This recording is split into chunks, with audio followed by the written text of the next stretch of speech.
첫째 주일 주시는 하나님 말씀은 다니엘서 10장 18절에서 19절까지 있는 성경 말씀입니다. 구약 성경 다니엘 10장 18절에서 19절까지 성경 말씀을 우리가 한 목소리로 성경과 스크린 보고 합독하도록 하겠습니다. 시작. 또 사람의 모양 같은 것 하나가 나를 만지며 나를 강건하게 하여 이르되 큰 은총을 받은 사람이여 두려워하지 말라. 평안하라. 강건하라. 강건하라. 그가 이같이 내게 말하매 내가 곧 힘이 나서 이르되 내 주께서 나를 강건하게 하셨사오니 말씀하옵소서. 아멘. 오늘 9월 첫째 주일입니다. 2부 예배 다니엘 10장 18절에서 19절 말씀을 가지고 나를 강건케 하소서, 이런 제목으로 하나님 말씀을 나눕니다. 따라할까요? 나를 강건케 하소서. 소원하는 마음을 가지고 다시 한번 따라합니다. 나를 강건케 하소서. 여러분, 다니엘 10장은 다니엘이 85세가 넘어서 이렇게 기록하게 된 사건에 대한 이야기입니다. 바벨론이 페르시아에 정복된 이후에 고레스 왕이 이스라엘 백성들에게 명령을 내렸습니다. 너희는 고국으로 돌아가라. 그래서 5만여 명의 우리 이스라엘 백성들이 1차 포로 귀환하면서 예루살렘으로 돌아가서 성전을 짓겠다고 귀환하는 그 노랫소리, 잔치소리가 울려 퍼지는 거죠. 그래서 스룹바벨과 여호수아가 주도해서 예루살렘으로 1차 귀환이 이루어지게 됩니다. 그런데 그 소식을 누가 들었냐면 다니엘이 들은 거예요. 다니엘 어떤 사람이냐면 우리가 알고 있던 것처럼 습관적으로 훈련되게 신실하게 하루에 3번씩 예루살렘 성전을 향해서 늘 기도했던 다니엘이에요. 그러니까 어쩌면 우리 성도들 중에는 그런 분들도 계시더라고요. 교회 오지 못하지만 창문 이렇게 보니까 교회가 저쪽 방향이라 그래서 교회 쪽 바라보고 이렇게 기도한다, 그런 분들도 계세요. 이 다니엘이 그랬어요. 항상 누구보다도 신실하게 다니엘이 바벨론의 포로로 끌려갔지만 그래도 난 하나님을 섬기리라, 예루살렘 성전이 회복되는 그날을 꼭 볼 것이다, 이런 마음의 소원을 가졌다는 거죠. 여러분, 그런데 포로가 귀환된다는 소식을 들을 때 다니엘이 너무 행복했습니다. 나이가 많아서 함께 가지 못하지만 그 마음 가운데는 너무 기쁘고 기대하는 마음이 있었어요. 그리고 성전을 재건한다는 소식에 감격하는 마음에 누구보다도 기뻐했던 사람 다니엘이었습니다. 그런데 1차 귀환 공동체가 성전을 재건하려고 하다가 사마리아 사람들의 반대에 부딪혀가지고 결국에는 성전 재건을 중단하게 됩니다. 그 소식이 모든 사람을 안타깝게 만들었는데 다니엘도 안타깝게 만들었어요. 다니엘이 그 소식을 들었을 때 너무나 마음이 아팠습니다. 왜냐하면 다니엘은 누구보다도 하나님의 성전을 사모하는 사람이었기 때문에. 그래서 다니엘이 내가 할 수 있는 최선, 지금 할 수 있는 건 뭐다? 기도다. 그래서 그 위대한 기도 다니엘이 시작합니다. 그것이 다니엘 21일 기도인 거예요. 다니엘이 자기 민족을 위해서, 하나님 이 민족이 포기하지 않게 하소서, 이 민족이 일어나게 하소서. 그러면 자기 민족을 위해서 21일 동안 성경을 보니까요, 눈물로 금식하면서 기도했대요. 정말 금식이라고 하는 것은 단 며칠만 해도 힘들잖아요. 저도 금식기도 딱 5일 제일 많이 해본 게 5일 해봤는데 기억합니다. 지금도 4일째 되는 날부터 하늘이 노래지고 정말 모든 것이 다 그냥 무의미해질 정도로 힘이 빠지고 정말 기도조차 나오지 않는 그런 탈진 상태를 경험하게 되더라는 거예요. 그런데 다니엘은 며칠이요? 21일 동안 금식하며 기도했다고요. 그러니까 다니엘은 완전히 기진맥진해서 어떤 힘도 없었을 거예요. 거기다가 나이가 85세가 넘었으니. 그런데 어느 날 기도 막바지에 하나님의 사자가 눈에 보이기 시작합니다. 환상 중에 하나님의 사자를 만났는데 성경을 보니까 그 얼굴이요, 구릿빛 같다라고 얘기하는데 그것은 황동을 얘기해요. 그러니까 금이라고 하는 것은 왕을 상징하고 하나님을 상징하는 빛깔입니다. 하나님의 사자를 보았는데 하나님 같은 거예요. 여러분, 구약의 이야기 아시죠? 하나님을 보면 어떻게 된다? 죽는다. 그 다니엘도 하나님을 본 것 같아서 마음이 흔들리고 순간 온몸이 경직되면서 바닥에 털썩 주저앉았어요. 그리고 나서 얼굴은 보니까 사색이 되었고 두려움에 얼굴이 땅에 닿도록 바짝 엎드려가지고 그냥 부들부들 떨고 있는 거, 그것이 다니엘의 모습입니다. 그때 하나님의 사자인 가브리엘 천사가 다가와서 다니엘을 어루만지기 시작합니다. 그러면서 다니엘에게 하나님의 응답이 이미 시작됐는데 전달되지 못한 거 전해줄게. 그러면서 미래에 일어날 전쟁에 대한 예언과 환상을 다니엘에게 다 보여줘요. 여러분, 21일 동안 금식해서 힘도 없는 데다가 감당하기 어려운 환상을 보았던 그 다니엘은 성경에 보니까 호흡조차 힘들었대요. 숨쉬기도 힘들 만큼 답답하고 힘들고 어렵고 지쳐있는 그런 다니엘의 모습이었어요. 그렇게 거의 죽다시피 한 다니엘에게 갑자기 또 다른 하나님의 사자가 나타났습니다. 그리고는 다니엘을 향해서 뭐라고 선포하냐면 은총을 입은 자여, 큰 은총을 입은 자여 라고 부르면서 다니엘을 강건케 하는 장면이 오늘 성경 다니엘서 10장의 이야기입니다. 두려움 가운데 있었던 다니엘이었어요. 가슴 떨리는 다니엘이었습니다. 그런데 그 다니엘에게 임했던 그 강건함, 지금부터 함께 풀어나갈 텐데 그 강건함이 오늘 이 예배드리는 우리 주는교회 모든 성도들에게도 임하게 되기를 주님의 이름으로 축복합니다. 여러분, 비록 다니엘이 느끼는 그 두려움과요, 우리가 느끼는 삶 속에서 느끼는 두려움은 좀 차원이 다른 것입니다. 근본적으로 다른 것이지만 두려움으로 말미암아 다니엘도 완전히 온몸이 굳어버린 상태가 되는 것처럼 묶인 거, 우리도 두려움으로 말미암아 온 생각과 삶이 묶여버린 거 똑같은 상태라는 거죠. 오늘 그와 같이 우리의 심령이 두려움에 흔들릴 때 우리가 기억하고 의지해야 될 하나님의 섭리를 함께 나누고자 합니다. 첫 번째로 우리 하나님은 어떤 하나님이신가 다니엘을 통해 보여주십니다. 따라합시다. 내 속에 두려움을 아시는 하나님. 뭐라고요? 우리 하나님, 우리 속에 있는 두려움을 알고 계신대요. 자, 본문을 보면 하나님의 사자가 다니엘을 만지면서 이렇게 말했습니다. 19절 상반절입니다. 시작. 큰 은총을 받은 사람이여 두려워하지 말라. 다니엘을 향해서 다니엘이 두려워 떨고 있는데 뭐라고 얘기하냐면 큰 은총을 받은 사람이요. 사랑하는 여러분, 여러분 살면서 많이 축복받았죠. 우리 남자분들 같으면 좋은 아내도 함께 하나님 주셔서 결혼했고, 또 아이들도 잘 낳아서 양육하고, 우리 청년 같으면 미래에 더 좋은 가정을 하나님 이룰 수 있도록 지금 나에게 건강을 주셨고, 여러 가지 하나님이 우리에게 주신 축복이 굉장히 많아요. 그런데 여러분, 하나님이 주신 은총 중에 가장 위대한 은총 한 가지 뽑으라면 뭐 얘기할 수 있을까요? 구원의 은총이 아닐까요? 구원이라고 하는 것, 이 구원받은 백성을 그때부터 하나님의 자녀 삼고 하나님이 뭐 하시냐면 기억하시는 거예요. 그러니까 이 다니엘이라고 하는 사람, 큰 은총을 받은 자요, 이렇게 얘기했는데 바로 이것입니다. 하나님께 택함을 받아서 기억된 사람, 넌 큰 은총을 받은 자다, 이런 의미를 가지고 있다는 거죠. 우리 하나님은 예수 믿고 구원받아서 하나님의 자녀가 된 저와 여러분들을 기억하시는 줄 믿습니다. 며칠 전에 제가 TV를 보다가요, 연예인 아빠가 아들을 키우는 얘기를 보게 됐어요. 근데 그 아빠가 대단히 인상적인 얘기를 합니다. 아내는 지금 나가서 돈을 벌고 있는데 어려운 때니까 이 연예인 아빠는 일이 없으니까 아이를 양육을 담당하는 거죠.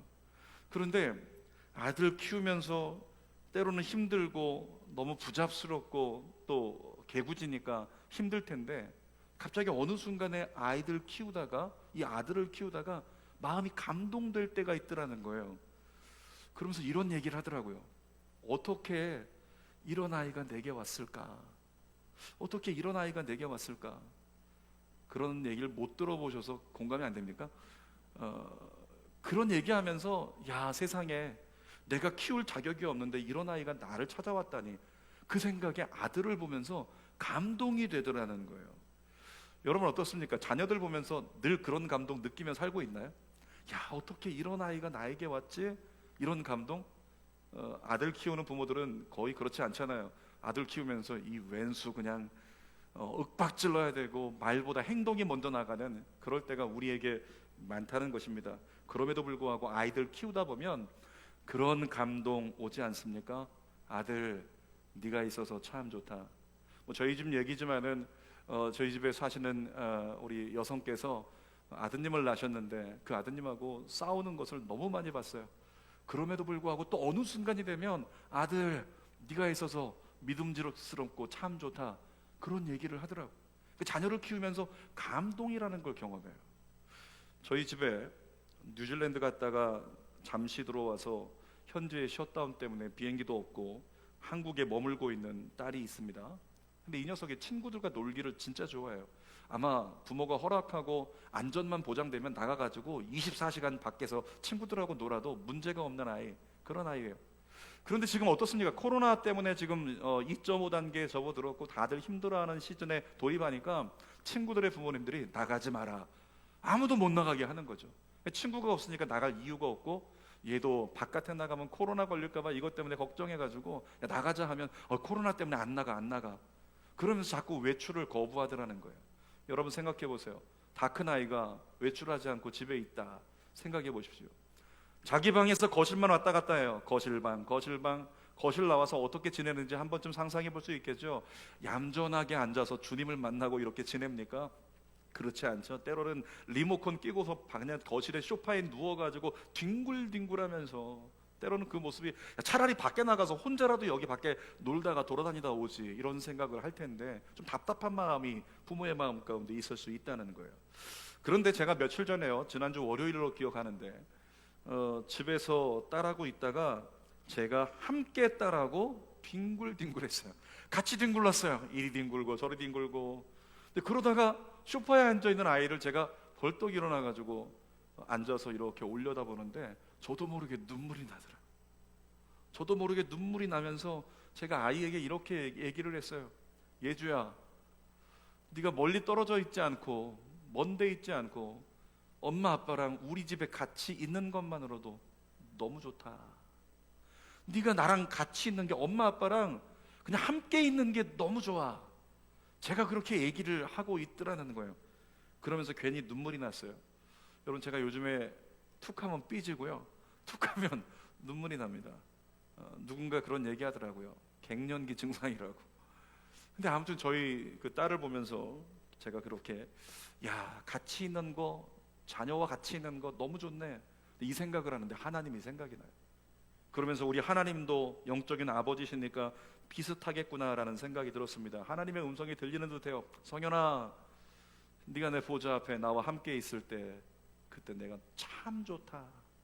네가 나와 함께 있을 때 나 너무 좋다. 하나님이 우리에게 그렇게 말씀하시는 것 같아요.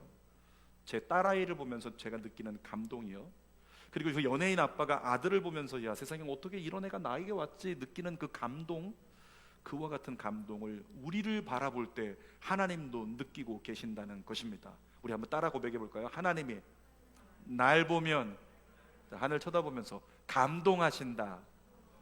그래요. 하나님이 여러분 보면, 야, 세상에 내 새끼들 봐라, 스텝이라고 이렇게 성전에 나와서 예배드리고 있고, 그리고 내 새끼들 봐라, 저 거실에 옹기종기 모여 앉아가지고 저렇게 막 허리 세워 하면서 예배드리고 있는 저 모습을 봐라.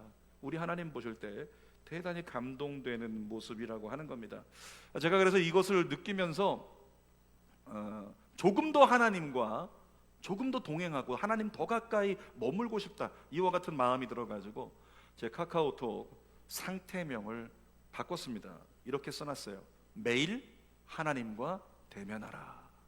매일매일 하나님과 대면하면서 하나님과 함께 간다면 매일매일 하나님을 감동시킬 수 있는 그 은혜가 있다라고 하는 거죠. 사랑하는 여러분, 저와 여러분은 하나님께 택함받고 구원받은 하나님의 자녀입니다. 그렇기 때문에 우리 하나님 절대로 우리를 외면하지 않으세요. 반드시 기억하십니다. 우리 안에 어떤 두려움이 다가오는지 하나님 다 알고 계세요. 모르시는 게 없잖아요. 그런데 우리 하나님 말씀하시죠. 내가 그 두려움에서 너를 건지리라. 반드시 하나님은 모든 두려움 가운데 우리를 건져 주십니다. 이것이 모든 믿는 자에게 허락된, 다니엘에게 허락된 큰 은총과 똑같은 큰 은총이라고 하는 거죠. 그 은총 가운데 날마다 건짐을 경험하는 여러분 되시기를 주님의 이름으로 축복합니다. 자, 두 번째로 보니까 하나님이 다니엘을 강건케 하시는데요, 이 강건의 시작을 보니까 평안으로부터 시작된다라고 하는 거예요. 19절 상반절을 같이 읽어보겠습니다. 시작. 이르되 큰 은총을 받은 사람이여 두려워하지 말라. 평안하라. 강건하라. 강건하라. 여러분, 하나님의 사자는 다니엘을 강건케 하기 위해서 먼저 강건케 하기 전에 무엇부터 선포했어요? 지금 보니까 평안하라. 평안을 먼저 선포했어요. 여기서 나온 평안이 뭐냐면 히브리어로 샬롬입니다. 샬롬이라고 하는 거예요. 사람이요 극도로 불안해지면 문제가 생깁니다. 그러면 정신과를 찾아가요. 정신과 의사가 처방을 하고 약을 지어주는데 어떤 약이냐? 100% 똑같은 약입니다. 신경 안정제를 처방해줘요. 신경 안정제를 먹으면은 어떤 효과가 있냐면 이 불안하던 마음, 불안해서 마음이 요동하던 것이 릴렉스해져요.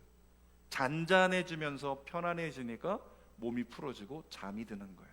그래서 신경 안정제를 먹으면 보통은 가만히 앉아 있다가 그리고 잠들어 버리는 거예요. 여러분, 그리스도인에게 영적인 신경 안정제와 비슷한 것이 있습니다. 그것이 무엇일까요? 샬롬입니다. 하나님의 샬롬이 우리에게 선포되고 임할 때요, 샬롬이라고 하는 것은 두려움 가운데 마음이 여러 가지 근심과 염려에 요동하던 것이 하나님의 샬롬이 들어오면 순식간에 잔잔해지는 거예요. 잔잔해지면서 요동하지 않고 근심하지 않고 염려하지 않으니까 상황과 조건은 바뀌어지지 않았는데 입술에서 찬양이 나오고 하나님을 바라보기 시작하는 은혜가 그리스도인들에게 회복되기 시작한다는 것입니다. 샬롬은 그리스도인에게 처방되는 하나님의 은혜 중에 가장 귀한 처방입니다.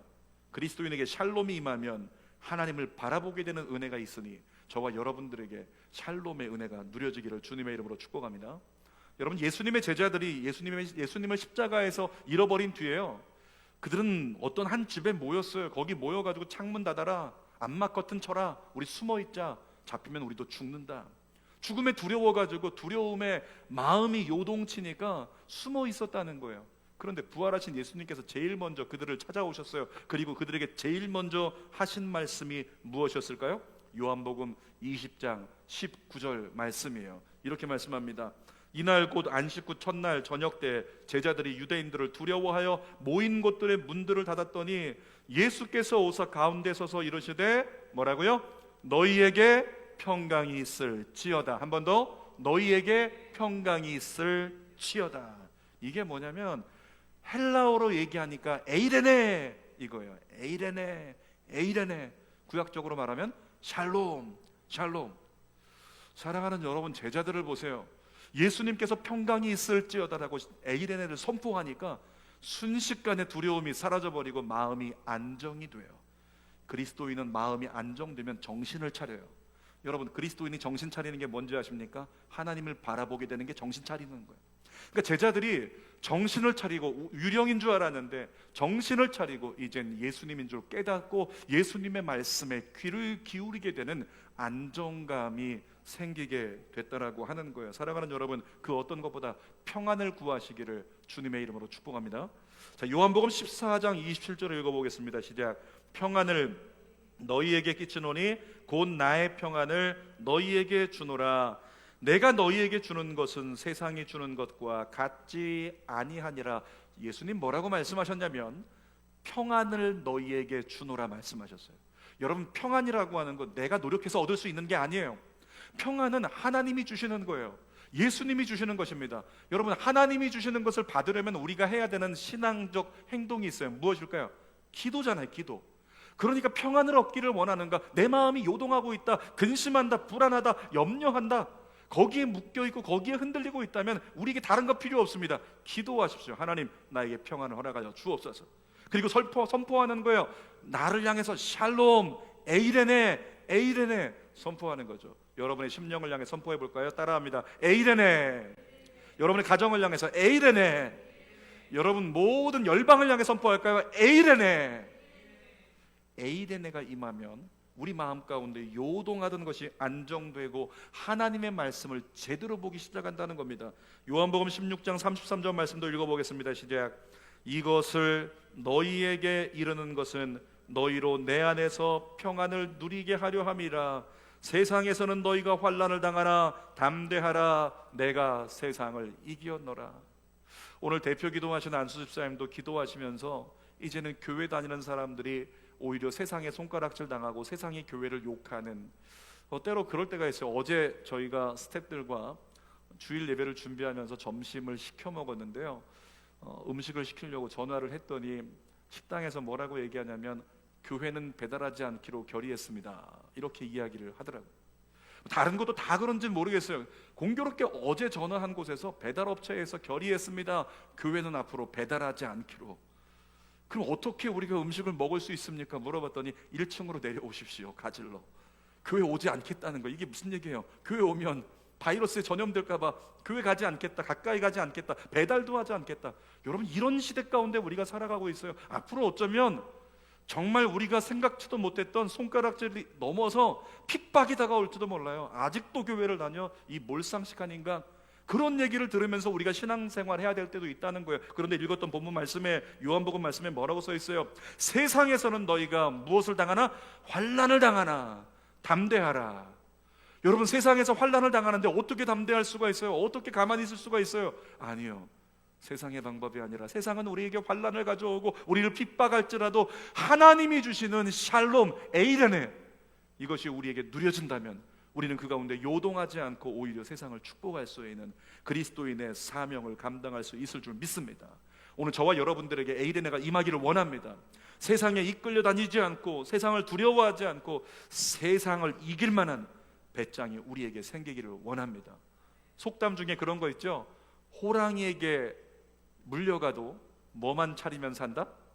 정신만 차리면 산다. 이게 무슨 얘기냐면 마음의 문제를 강조하는 거예요. 여러분, 호랑이에게 물려가면 어떻게 돼요? 순식간에 마음이 두렵잖아요. 두려움으로 마음이 요동치니까 어떻게 할 줄을 몰라요. 그런 거 있죠. 꿈꾸다가 가위 눌리는 거.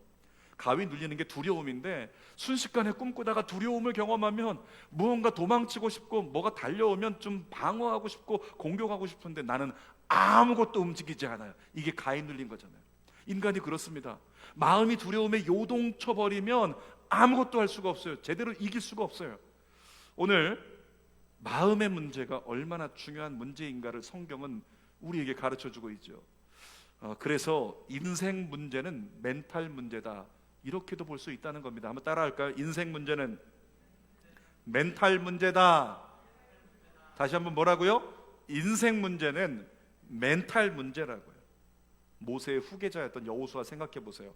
여호수아가 후계자가 되는 거, 나름대로 얼마나 여러분, 지도자가 이끌던 그 한 그룹을 또 다른 사람이 지도자가 된다, 얼마나 영광스러운 거예요. 얼마나 귀한 일입니까? 그런데 여호수아의 심정이 어땠을까요? 멘탈이 흔들린 거예요. 내가 모세처럼 할 수 있을까? 멘탈이 흔들려 버리니까 순식간에 마음에 뭐가 들어와요? 두려움이 들어오잖아요. 그래서 여호수아서 1장을 보면 하나님께서 여호수아를 세운 다음에 강력하게 여호수아의 멘탈을 트레이닝하세요. 그러면서 강조해서 3번이나 말씀하신 거 기억하시죠? 자, 여호수아 1장 9절로 읽어보겠습니다. 시작.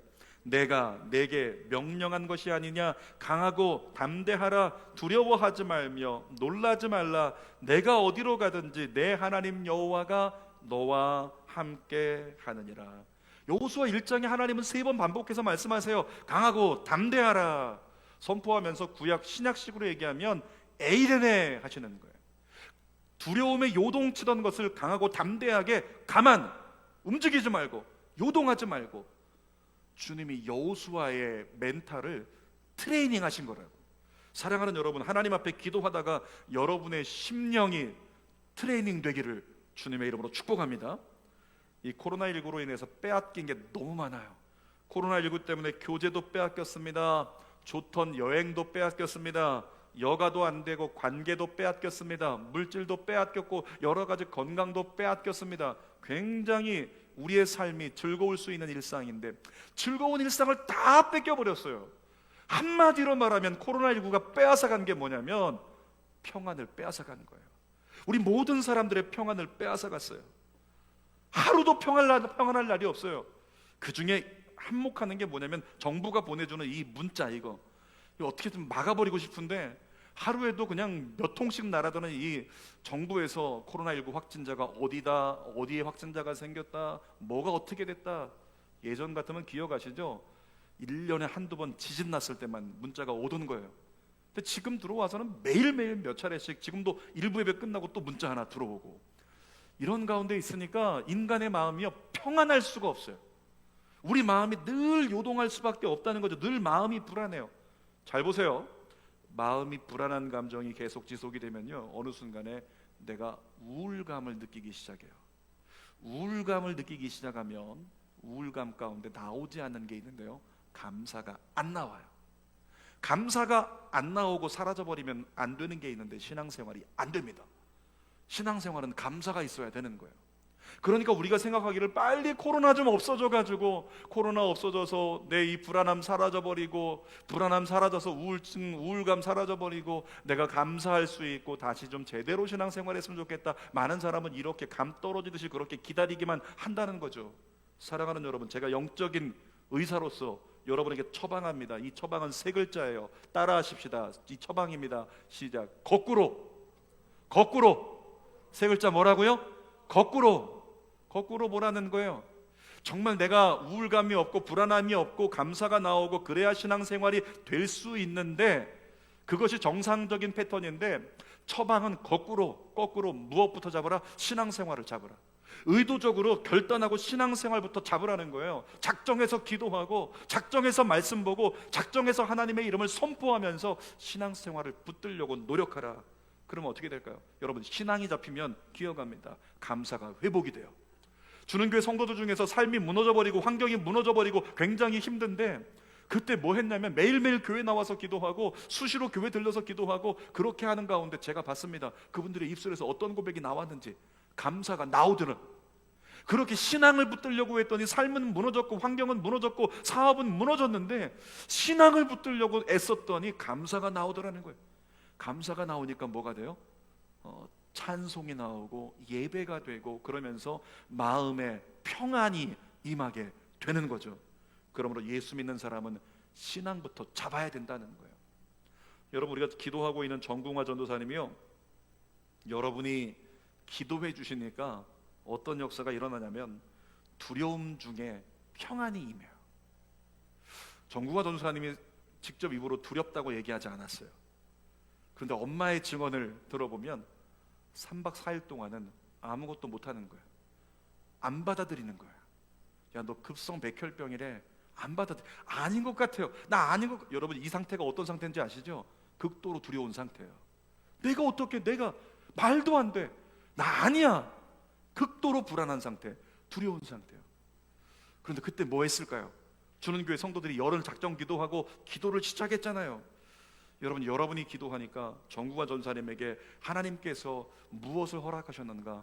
에이레네, 샬롬, 그것을 허락하신 거예요. 마음의 평안이, 하나님이 주시는 평안이 임하니까 어떻게 될까요? 마음이 괜찮아져요. 그 마음이 이겨내기 시작해요. 놀라운 일이 일어납니다. 마음이 이기니까 몸이 이겨내기 시작해요. 그러면서 스스로 계속 고백합니다. 목사님, 저 다 나았습니다. 이 말이 돼요? 목사님, 저 다 나았습니다. 이번 주에는 아까 통화했는데, 어제 통화했는데 보니까 목사님, 다음에 제가 다음 주에 복귀할 수도 있고 그 다음 주에 복귀할 수도 있을 텐데 저 괜찮을까요? 이번 주에 삭발해야 될 것 같아요. 여러분, 삭발하고 머리 다 빠지고 지금 살 빠지고 좀 힘들고 어려운 가운데 근육 다 빠져버리고 볼만합니까? 괜찮은 거예요? 다 나은 거예요? 아니, 우리가 보기엔 그런 것 같지 않은데 그가 입술로 뭐라고 고백을 하는가?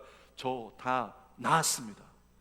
이 고백을 일주일 전부터 계속 하더라고요. 전 다 나았다고 믿어요. 목사님, 저는 지금 나가기만 하면 될 것 같아요. 이런 고백이요. 무모해 보이잖아요. 그런데 놀라운 일이 벌어지죠. 의사가 와서 계속 얘기하는 겁니다. 이상할 만큼 빠르게 회복되고 있다는 거예요. 빠르게 괜찮아지고 있다는 거죠. 그러면서 연락을 할 때마다 아침마다 제가 문안 인사를 드려요. 전도사님, 괜찮으십니까? 그러면 오늘은 어제보다 컨디션이 좋습니다. 오늘은 어제보다 컨디션이 좋습니다. 오늘 아침에도 주일에 출근했는데 정구화 전도사님 문자가 들어왔는데 보니까 오늘도 어제보다 컨디션이 좋습니다. 그러면서 의사가 이야기하는 게, 괜찮으면 9월 중에 태어날 수 있겠습니다. 그런 얘기를 의사가 하는 거예요. 그리고 정궁화 전사님이 얘기를 하는 거죠. 이 컨디션대로라면 9월 중에 주는 교회 사역 복귀할 수 있겠습니다. 그렇게 얘기하면서 자기 책상 빼지 말라고, 자기 거 어떤 것도 치우지 말라고 그렇게 부탁을 하고 있는 거예요. 여러분, 제 주변에요, 급성 백혈병을 앓던 사람 제가 3사람을 알아요. 이 한강신도시 목사님들 중에서 부교육자가 급성 백혈병을 앓았고요, 제가 맡았던 성도 중에서 2명이나 성도 1사람, 자녀 1사람 급성백혈병을 앓았어요. 동일하게 세 사람이 일상으로 복귀하는데 얼마 걸렸냐면 1년 이상이 걸렸어요. 그러니까 평균적으로 1년 이상이 지나야 복귀할 수 있는 그런 회복이 일어나는데, 이 정궁화 전사님에게 일어나는 이 회복, 이게 무엇인가 의문점이 주어진다는 거죠. 아마도 정궁화 전사님 마음에 임한 평안이 그 마음을 이기게 만들었고, 마음이 이겨지니까 몸을 이기고 질병을 이기게 만드는 하나님의 역사가 나타난 줄 믿습니다. 여러분에게도 그 평안이 임할지어다. 자, 세 번째로 보니까 오늘 본문 말씀을 통해서 강건의 결과는 말씀이다 라고 하는 하나님의 메시지를 우리에게 주십니다.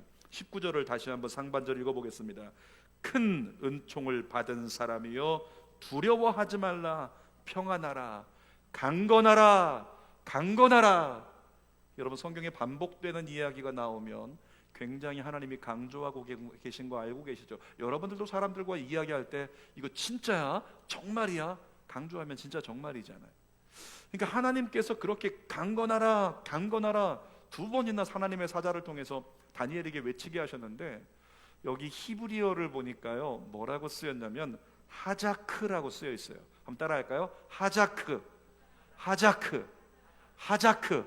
이게 뭐라고요? 강건하라, 강건하라. 어떤 의미냐면 심리적으로 일어날 수 있도록 용기를 북돋아 주고 격려하는 것, 그게 바로 하자크예요. 하자크를 좀 잘 기억하시라고 한국말로 편하게 얘기하면 하자구, 우리 한번 하자구. 그러면 하자구를 좀 기억해 보면 하자구, 하자크 약간 비슷하니까 이 히브리어 하나 기억할 수 있지 않을까? 옆에 있는 사람들에게 선포할까요? 하자크, 하자크, 하자크. 시골에 살 때 저희 집에 소를 키웠는데 이 암소가 새끼를 낳아야 되는데 힘이 없는지 새끼를 못 낳아요. 그러니까 암소가 막 울어요. 힘들다고.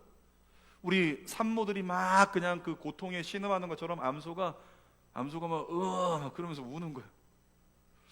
근데 그걸 보다가 안 되겠는지 저희 아버지가 암소 혼자 못 낳겠다. 아빠가 도와줘야지. 그래서 우리로 가세요. 그리고 어떻게 하셨냐면 그렇게 일어나서 앉아서 일어나지도 못하는 그 암소를 배를 쓰다듬어요. 쓰다듬으면서 뭐라고 했냐면 누렁아 힘내라, 누렁아 힘내, 누렁아 힘내, 이렇게 쓰다듬으면서 한참을 얘기를 하시더라고요. 한참 그렇게 가서 하고 계신데 뭐 다른 거 한 것도 없는데 갑자기 암소가 벌떡 일어났어요. 그러더니 갑자기 힘을 주더니 그냥 송아지가 쑥 하고 나오는 걸 보았다는 거예요.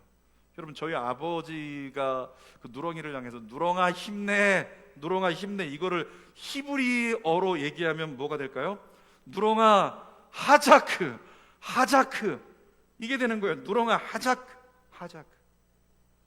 다니엘이 지금 어떤 상태냐면 전쟁에 대한 그 환상을 보고 전쟁에 대한 예언을 듣고요 멘탈이 깨져버렸어요. 두려움 가운데 떨고 있어요. 그런데 하나님의 사자가 어떻게 선포했다고요? 다니엘을 어루만지면서 다니엘 하자크, 하자크, 강건하라, 강건하라, 이렇게 하나님의 사자가 선포했어요.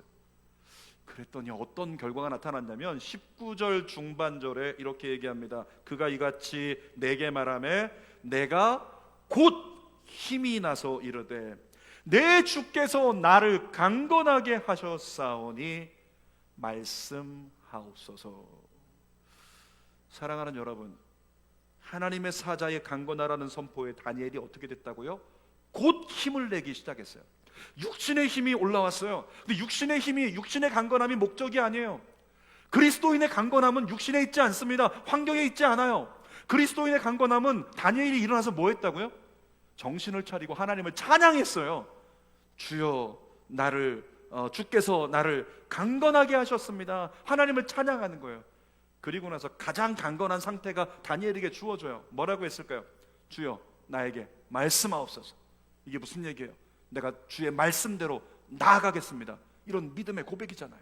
사랑하는 여러분, 저와 여러분들에게 강건하게 되는 것은 어떤 몸이 건강해지고 환경이 좋아지고 이게 강건이 아니고요, 하나님이 우리를 향해서 하자크 선포하실 때 내가 정신이 번뜩 들어서 일어나서 주님을 찬양하게 되고, 주님 어려운 환경 가운데 있지만 나에게 말씀하시면 하나님의 말씀을 따르겠나이다. 이것이 그리스도인에겐 강건이라고 하는 거죠. 사랑하는 여러분, 우리가 하나님 앞에 머물러야 될 이유가 있습니다.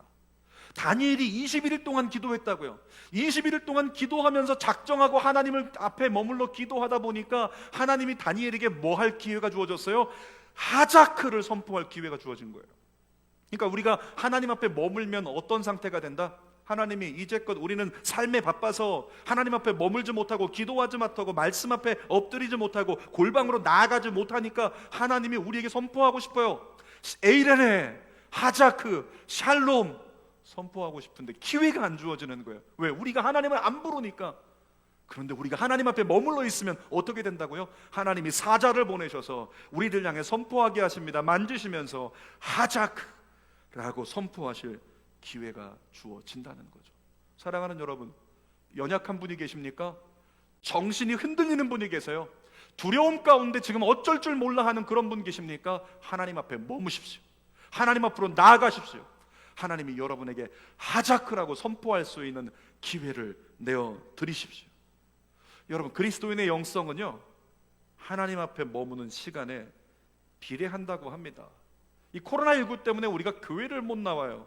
아쉽기는 하지만 기억하십시오. 이 코로나19 상황에도 하나님 앞에 우리는 머물 수 있습니다. 대면이든 비대면이든 상관없어요. 그것과 관계없이 지금 있는 그 자리에서, 그것이 가정이든 거실이든 골방이든 그곳에서 하나님 앞에 머무는 훈련을 하십시오. 하나님을 모셔드리고 인정하고 하나님을 찬양하고 하나님의 말씀을 붙드세요. 그러면 그 가운데 하나님께서 여러분에게 선포하실 것입니다. 샬롬, 하자크. 그와 같은 선언이 우리를 이 시대 가운데 그리스도인으로 모든 상황을 이겨내게 만드는 놀라운 은혜의 자리까지 이끌어 가실 줄 믿습니다. 다시 한번 19절 말씀을 전체로 한번 읽어보겠습니다. 큰 은총을 받은 사람이여 두려워하지 말라. 평안하라. 강건하라. 강건하라. 그가 이같이 내게 말하매 내가 곧 힘이 나서 이르되 내 주께서 나를 강건하게 하셨사오니 말씀하옵소서. 이 다니엘이 어떻게 됐어요? 하나님, 제 뜻대로 하지 않을게요. 주님 말씀하시면 주님의 뜻을 따르겠습니다. 이렇게 고백하면서 마무리 짓는 거예요. 여러분, 인간의 가장 큰 딜레마가 뭐냐면 넘어서지 못하는 딜레마, 자기 생각에 갇혀 있어요. 자기 생각만 따라다니고 있는 거예요. 그런데 어떻게 해요? 하나님이 허락하시는 강건이 임하면 그 결과로 우리는 무엇을 붙들고 따라가게 된다? 말씀이요. 하나님의 말씀. 세상과 나는 간 곳 없고 구속한 주만 보이는 상태, 하나님으로부터 강건을 얻은 자의 결과입니다. 여러분에게 부탁드립니다. 하나님 앞에 머무십시오. 그리고 하나님의 샬롬과 하자크를 받아 누리십시오. 그 가운데 은혜의 담비가 저와 여러분으로 하여금 세상을 이길 만한 그리스도인으로 우뚝 세우는 하나님의 은혜의 날을 보게 될 줄 믿습니다. 설교 결론입니다. 오늘 제목은 나를 강건케 하소서. 하나님 보좌 앞에 머물러서 하나님 앞에서 나를 강건하게 해달라고 계속적으로 기도하세요. 더 많은 시간을 내세요. 가정에서 예배드릴 수 있는 환경을 이렇게 훈련하고 계시잖아요. 그 하나님 앞에 나의 중요한 시간을 내어드려 하나님께 엎드리세요. 그리고 하나님의 강건을 구하십시오. 그러면 우리 하나님 먼저 여러분에게 평안을 주세요. 그리고 여러분에게 강건을 주시는데 그 강건은 하나님을 찬양하게 하고 하나님의 말씀을 따르게 하는 영적인 강건이라고 하는 사실, 우리 모두가 잊지 말고 그 은혜를 누리고 거룩한 삶을 사는 믿음의 종들 다 되기를 주님의 이름으로 축복합니다. 기도하겠습니다. 살아계신 아버지 감사합니다. 하나님, 우리에게 선포하여 주옵소서. 샬롬, 하자크. 살아계신 아버지 하나님, 세상 살아가면서 여러 가지 환경과 조건에 근심하고 두려워하고 염려하는, 때로는 내가 보잘것 없을 것 같아서 하나님 앞에 부족해서 쓰임받지 못할 것 같다는 두려움, 그 모든 것에 대하여 하나님 앞에 머문다면 그에게는 반드시 샬롬, 그에게는 반드시 하자크 선포하시고 우리를 진정한 그리스도인 되게 만드시는 은혜가 있는 줄 믿습니다. 그 은혜를 이 어려운 때에 다 받아 누리게 하여 주시옵소서. 이루실 줄 믿고 감사드리며 예수님의 이름으로 기도하옵나이다. 아멘. 여러분, 이 시간 찬양할 텐데 우리는 날마다 연약합니다. 우리는 날마다 넘어집니다. 그래서 거기에 주저앉아 있는 모습이 아니라 하나님 보좌 앞으로 나가서 주님 날 강건케 해달라고 간구해야죠.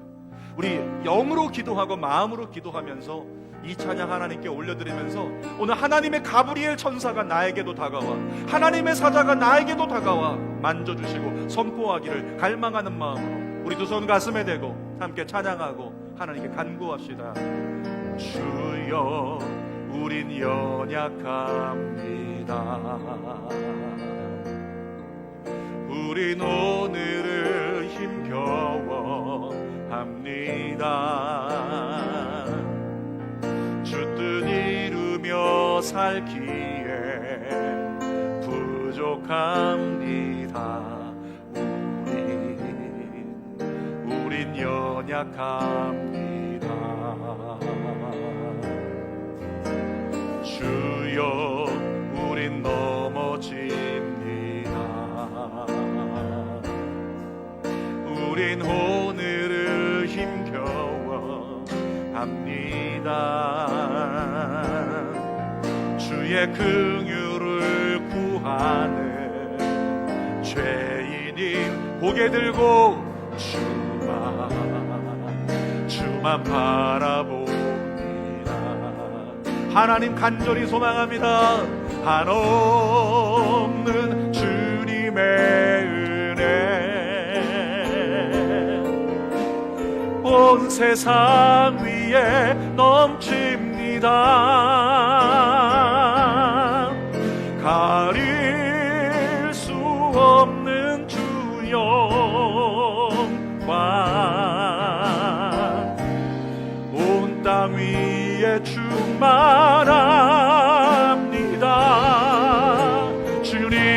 주님만이 길이오니 우린 그 길 따라갑니다. 그날에 우릴 이루실 주는 완전합니다. 우리 한 손 하나님께 올려들고 한없는 주님의 은혜 하나님 우리를 만져주시옵소서. 온 세상 위에 넘칩니다. 샬롬 하자 그날 수 없는 주 영광 온 땅 위에 충만합니다.